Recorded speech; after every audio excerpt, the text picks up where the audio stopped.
दोस्तों, इन्वेस्टिंग में आपको कोई एकदम डिफिकल्ट और कॉम्प्लेक्स स्ट्रेटेजी को सीख कर फॉलो करने के लिए कोई भी एक्स्ट्रा पॉइंट या एक्स्ट्रा रिटर्न्स नहीं मिलते। आप एक सिंपल स्ट्रेटेजी से भी बहुत अच्छा रिटर्न कमा सकते हो और अमीर बन सकते हो।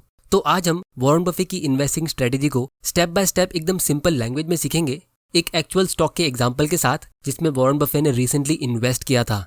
और दोस्तों, बहुत लोग मुझे पूछते कि वो यूएस स्टॉक में इन्वेस्ट कैसे कर सकते। तो मैं वेस्टेड ऐप के जरिए यूएस स्टॉक में इन्वेस्ट करता हूँ, जिससे यूएस स्टॉक इन्वेस्टिंग का प्रोसेस काफी इजी हो जाता है।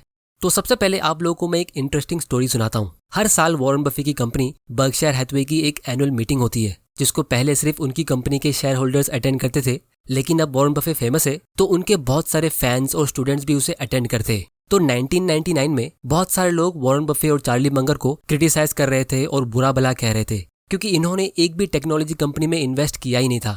उस टाइम पे यानी 1999 में बहुत सारे न्यू इन्वेस्टर्स और फंड मैनेजर्स थे जो अच्छा खासा प्रॉफिट कमा रहे थे टेक स्टॉक्स में इन्वेस्ट करके। जैसे एक 29 ईयर के इन्वेस्टर ने 1999 में अपना खुद का म्यूचुअल फंड स्टार्ट किया था, जिसका नाम था जेकब इंटरनेट फंड, जिसकी वैल्यू एक ही साल में यानी 1999 में ही 216% ऊपर चली गई थी।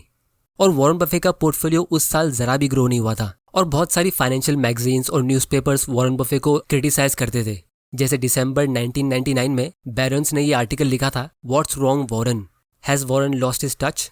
तो लोग कहते थे कि ये अब बूढ़े हो गए हैं, इन्हें रिटायर होना चाहिए। क्योंकि आप लोगों ने भी देखा होगा, कुछ एल्डर लोग ऐसे होते हैं बहुत जिद्दी, जो न्यू चीज़ों से अडेप्ट होते नहीं है, नई चीज़ें सीखते नहीं है और गलत होने के बाद भी मानते नहीं है। लेकिन वॉरेन बफे और चार्ली मंगर ने अपने शेयर होल्डर्स को समझाया कि उन्होंने टेक कंपनीज में इन्वेस्ट इसीलिए नहीं किया है क्योंकि उन्हें पता नहीं उन कंपनीज का फ्यूचर कैसा होगा, कौन सी कंपनी फ्यूचर में विनर होगी और उन्हें कैसे वैल्यूएशन पे लिया जाए। तो टेक कंपनीज को अवॉइड करने से इनका फायदा क्या हुआ? तो दोस्तों, अगले ही साल .com बबल बर्स्ट हुआ और 2000 की एनुअल मीटिंग में सारे शेयर होल्डर्स ने वॉरेन बफे और चार्ली मंगर को लंबा स्टैंडिंग ओवेशन दिया, क्योंकि वो टेक बबल इतना डेंजरस था कि सिर्फ वो नैस्डैक इंडेक्स ही 75% नीचे गिरा। और दोस्तों, ये इंडेक्स है, स्टॉक नहीं। मेजॉरिटी टेक कंपनीज के स्टॉक्स 80-90% नीचे गए थे। और वही जेकब इंटरनेट फंड में 2000 के स्टार्ट में ही बहुत सारे लोगों ने $300 मिलियन इन्वेस्ट किए थे। लेकिन जब बबल बर्स्ट हुआ तो उसी एक साल में वो फंड 79% नीचे गिरा। और फिर अगले साल 2001 में वो फंड और 56% नीचे गया। और फिर 2002 में वो फंड और 13% नीचे गया, जिसकी वजह से उन इन्वेस्टर्स को टोटल 92% का लॉस हुआ। मतलब इन शॉर्ट, उन इन्वेस्टर्स का पूरा पैसा डूब गया। और दोस्तों, यहाँ पे तो मैंने सिर्फ एक फंड का एग्जांपल लिया है। ऐसे बहुत सारे न्यू इन्वेस्टर्स और उनके म्यूचुअल फंड्स थे जिन्होंने अपना ऑलमोस्ट पूरा पैसा उस बबल में लूज किया था। तो हर कुछ सालों में न्यू इन्वेस्टर्स वॉरेन बफे को क्रिटिसाइज करते थे और वॉरेन बफे हमेशा सिंपल रूल्स फॉलो करते थे, जिसकी वजह से आज वो एक सक्सेसफुल और अमीर इन्वेस्टर है। और यहीं पे मैं वॉरेन बफे की एक फेमस लाइन कोट करता हूँ कि it is only when the tide goes out you find out who has been swimming naked. मतलब जब मार्केट ऊपर जाता है तो सारे स्टॉक्स ऊपर जाते हैं, अच्छी कंपनीज, बुरी कंपनीज, सारी कंपनीज ऊपर जाती है। इनफैक्ट बुल मार्केट में बुरे स्टॉक्स और जल्दी ऊपर जाते हैं, क्योंकि बुल मार्केट उसी को कहते हैं जब न्यू इन्वेस्टर्स किसी भी रैंडम स्टॉक में उसका सिर्फ नाम या उसका शेयर प्राइस देखकर उसमें इन्वेस्ट करते हैं।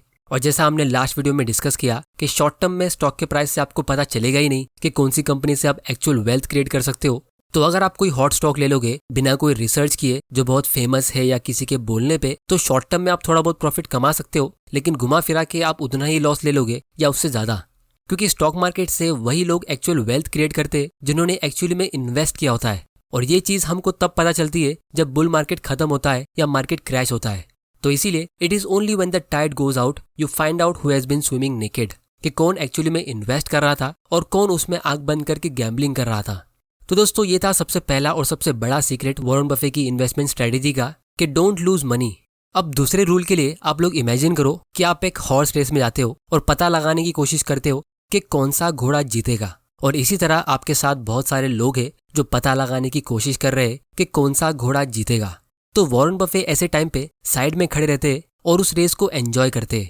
कुछ लोग उन्हें क्रिटिसाइज करेंगे कि वो उस सट्टेबाजी में पार्टिसिपेट क्यों नहीं कर रहे, लेकिन वो उस टाइम पे बस एंजॉय करते।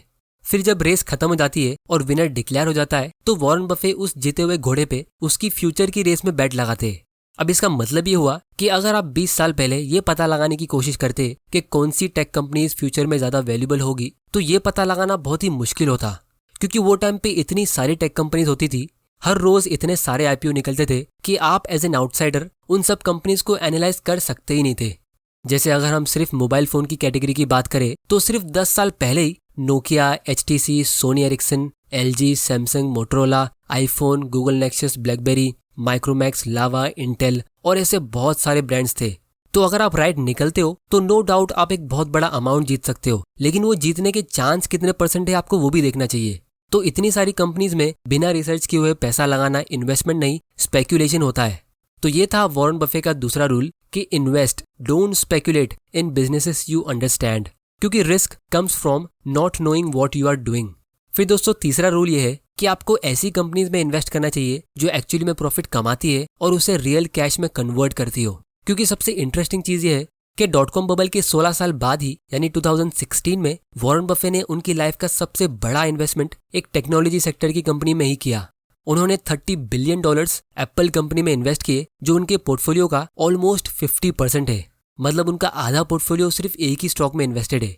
कुछ लोगों को ये रिस्की लगेगा, कुछ लोगों को ये स्टुपिडिटी लगेगी, लेकिन मेरे हिसाब से ये एक स्मार्ट मूव था, क्योंकि सिर्फ 5 साल में ही यानी आज उनका $30 बिलियन का इन्वेस्टमेंट अब $120 बिलियन में ग्रो हो चुका है। मतलब 5 साल में ये 4 गुना ऊपर जा चुका है। और इस कंपनी के बिजनेस को समझने के लिए हमें बहुत ज्यादा मेहनत करने की जरूरत नहीं है, क्योंकि हमको पहले ही पता है कि ये कंपनी आईफोन्स, कंप्यूटर और उससे रिलेटेड एक्सेसरीज सेल करती है। तो वॉरेन बफे के बाकी इन्वेस्टिंग प्रिंसिपल्स को समझने के लिए हम इस कंपनी का लाइव एनालिसिस करते हैं।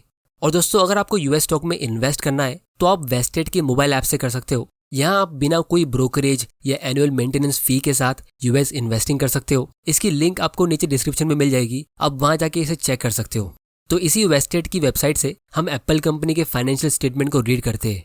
तो यहाँ पे हम एप्पल कंपनी सर्च करेंगे, फंडामेंटल डेटा पे जाएंगे और इनकम स्टेटमेंट के सेक्शन में इनकम आफ्टर टैक्सेस देखेंगे।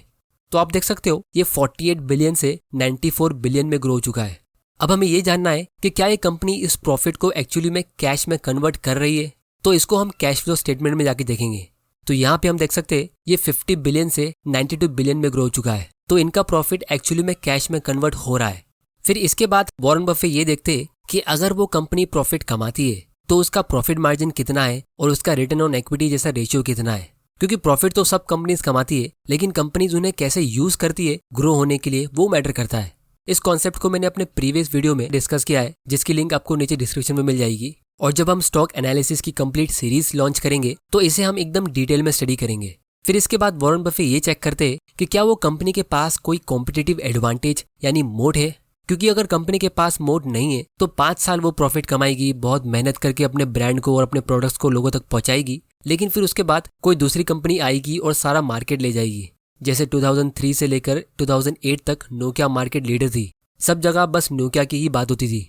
और फिर 2012 तक लोग नोकिया को पूरी तरह भूल चुके थे। फिर 2012 से लेकर 2018 तक सैमसंग एक मार्केट लीडर थी, लेकिन अब इनके हाथ से भी लीडरशिप जा रही है, क्योंकि अब Xiaomi और चाइनीज ब्रांड्स ने टेक ओवर कर लिया है। तो वॉरेन बफे के हिसाब से ये मोड सबसे इंपॉर्टेंट चीज होती है। उन्हीं के वर्ड्स में, the key to investing is not assessing how much an industry is going to affect society और how much it will grow, but rather determining the competitive advantage of any given company and above all the durability of that advantage. क्योंकि अगर company के पास mode नहीं है, या अगर mode है लेकिन वो उतना ड्यूरेबल या स्ट्रॉन्ग नहीं है, तो आने वाले 5 या 10 साल में वो कंपनी कहाँ होगी, इस चीज को लेके आप कॉन्फिडेंट हो सकते ही नहीं हो। जैसे जब एक टाइम पे नोकिया ने अपने 6600 और N70 जैसे फोन्स लॉन्च किए थे, तो किसी ने इमेजिन भी नहीं किया होगा कि ये कंपनी को सिर्फ अगले 5 साल में ही अपने 90% एम्प्लॉयज को निकालना पड़ेगा और इसका शेयर प्राइस फ्यूचर में ऐसा होगा।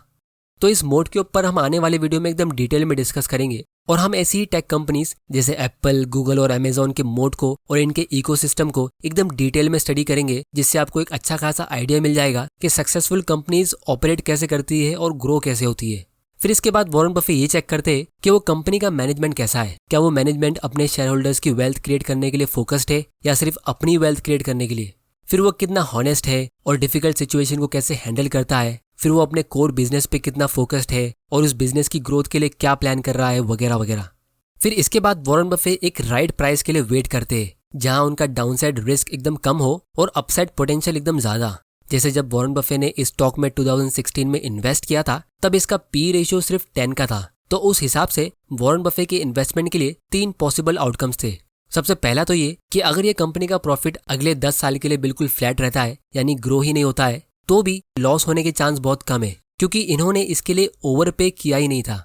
उन्होंने बस इस कंपनी की 1 रुपए के प्रॉफिट के लिए 10 टाइम्स पे किया था। और जैसा मोड इस कंपनी के पास है, वो हिसाब से वॉरेन बफे ने ये कैलकुलेट किया था कि ये कंपनी कम से कम 10 साल के लिए तो सर्वाइव कर ही सकती है, तो इससे बुरा और कुछ हो सकता ही नहीं है। लेकिन अगर इनकी अर्निंग्स ग्रो होती है तो उनका प्रॉफिट होगा, क्योंकि अर्निंग्स के ग्रो होने से शेयर का प्राइस भी बढ़ता है। और अगर इनकी अर्निंग्स के साथ इनका प्राइस और इंक्रीज होता है, यानी पीई रेशियो बढ़ता है, तो और भी बढ़िया। मतलब ये था एवरेज केस सिनारियो, ये था गुड केस और ये था बेस्ट केस। और एक्चुअली में हुआ यही बेस्ट केस। इनकी अर्निंग्स भी ग्रो हुई और इनका पीई रेशियो भी इंक्रीज हुआ। अभी इनकी अर्निंग्स ऑलमोस्ट डबल हो गई है और इनका पीई रेशियो ऑलमोस्ट 3 गुना ऊपर जा चुका है। और इसीलिए वॉरेन बफे का इन्वेस्टमेंट आज 4 गुना ऊपर है। और यही रीजन था जिसकी वजह से वॉरेन बफे ने इसको अपने पोर्टफोलियो में 50% इंक्लूड किया, क्योंकि ऐसी अपॉर्चुनिटीज बहुत कम आती है और जब वो आती है तो हम वैल्यू इन्वेस्टर्स को इसका पूरा फायदा उठाना चाहिए। और दोस्तों, सबसे इंटरेस्टिंग चीज ये है कि ये कंपनी पहले जितनी स्ट्रांग थी, आज ये उससे और ज्यादा स्ट्रांग हो चुकी है। तो इसीलिए पुराने वीडियो में मैंने डिस्कस किया था कि जो लोगों को स्टॉक्स को एनालाइज करने की नॉलेज नहीं होती है और फिर भी वो स्टॉक्स में इन्वेस्ट कर लेते हैं, तो वो लोग एक साथ 25-30 स्टॉक्स या 8-10 म्यूचुअल फंड्स में रैंडमली इन्वेस्ट कर लेते किसी भी प्राइस पे, बिना उसको समझे, फिर उसे किसी भी प्राइस पे सेल कर देते। तो ऐसे इन्वेस्टमेंट और डाइवर्सिफिकेशन से ना आपका रिस्क कम होगा और ना ही आपका प्रॉफिट बढ़ेगा। तो इसीलिए फाइनली मैं वॉरेन बफे की एक लाइन कोट करता हूँ कि buy a stock the way you buy a house, understand it and like it such that you will be happy to own it in absence of any market। मतलब ऐसी company में invest करो कि अगर stock market exist भी नहीं करता है तो भी आप उस कंपनी में इन्वेस्ट करने के लिए रेडी हो जाओगे। अब दोस्तों, आप लोग मुझसे कहोगे कि जब स्टॉक मार्केट ही नहीं रहेगा तो हम उसके स्टॉक के प्राइस का पता लगाएंगे कैसे और उसको सेल कैसे करेंगे?